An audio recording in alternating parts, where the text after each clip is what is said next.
ஜல்லிக்கட்டு தடையை எதிர்த்து தமிழக அரசு தாக்கல் செய்த சீராய்வு மனுவை உச்சநீதிமன்றம் தள்ளுபடி செய்துள்ளது. இதுகுறித்து தமிழக அரசியல் கட்சி தலைவர்கள் தெரிவித்த கருத்துக்களை பார்க்கலாம். உச்சநீதிமன்றத்தின் இந்த நடவடிக்கை சற்று கவலை அளிக்கக்கூடியதுதான்.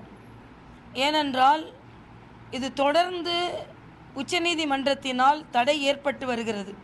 இன்று மத்திய அரசு மிக தெளிவாக, எங்களது மத்திய அரசு மட்டுமல்ல, மத்திய தலைமையும் சொல்லியிருக்கிறார்கள், ஜல்லிக்கட்டு கொண்டு வருவதற்கான அத்தனை முயற்சியையும் சட்ட ரீதியாக எடுப்போம் என்று.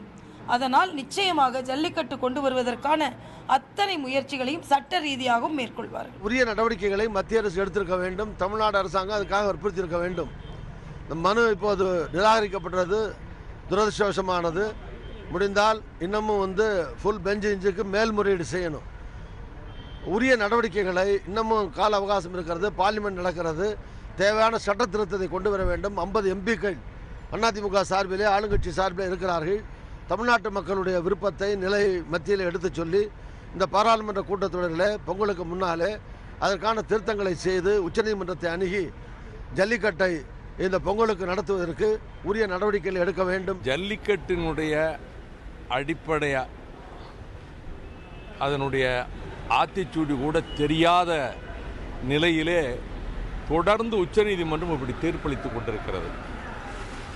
நீங்கள் வீடியோ கேம் விளையாடலாம், கிண்டலும் கேலியுமா நீதிபதிகள் பேசுகிறாங்க. நான் நீதிபதிகள் ரொம்ப மதிக்கிறவன். இந்த ஜல்லிக்கட்டில் பயன்படுத்துகிற காளைகளை குழந்தைகள் மாதிரி வளர்க்குறாங்க. மத்திய அரசை தமிழக அரசு இந்த விஷயத்தில் அழுத்தம் கொடுத்து செயல்பட வேண்டும்.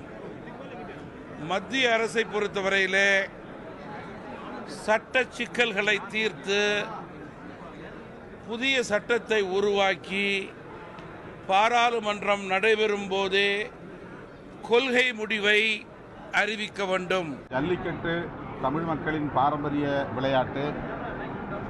ஒவ்வொரு சமூகத்தின் பாரம்பரிய பண்பாட்டு உரிமைகளை பாதுகாக்க வேண்டியது நமது மத்திய அரசின் கடமை. அந்த வகையில் தமிழ் சமூகத்தின் பாரம்பரிய பண்பாட்டு உரிமையான ஜல்லிக்கட்டு உரிமையை இன்றைக்கு தட்டி பறிக்கிற நிலை ஏற்பட்டிருக்கிறது. உச்சநீதிமன்றத்தின் நடவடிக்கை அதிர்ச்சி அளிக்கிறது. தமிழக அரசு உடனடியாக இதில் மேல்முறையீடு செய்ய வேண்டும். ஜல்லிக்கட்டை நடத்த வேண்டும் என்பதுதான் தமிழக மக்களுடைய விருப்பம். வருகின்ற பொங்கலிலே ஜல்லிக்கட்டை நடத்துவதற்கான நடவடிக்கை எடுக்கப்படும் என்று தமிழகத்தில் உள்ள பாஜக தலைவர்களும் தமிழகத்தைச் சேர்ந்த பாஜகவினுடைய மத்திய அமைச்சரும் சொன்னாலும் கூட அதற்கான வழிவகை பிறக்கவில்லை. தமிழக அரசு ஒரு அனைத்து கட்சி கூட்டத்திற்கும் ஏற்பாடு செய்ய வேண்டும். ஜல்லிக்கட்டு நடத்த கோரும் தமிழக அரசின் மனு தள்ளுபடி செய்யப்பட்டுள்ளது அதிர்ச்சி அளிப்பதாக பாமக நிறுவனர் ராமதாஸ் தெரிவித்துள்ளார். தமிழர்களின் உணர்வுகளை மத்திய அரசு மதிக்கிறது என்றால் நடப்பு கூட்டத்தொடரில் சட்ட திருத்தம் கொண்டு வந்து பொங்கல் திருநாளில் ஜல்லிக்கட்டு நடப்பதை உறுதி செய்ய வேண்டும் என்று தமது அறிக்கையில் ராமதாஸ் வலியுறுத்தியுள்ளார்.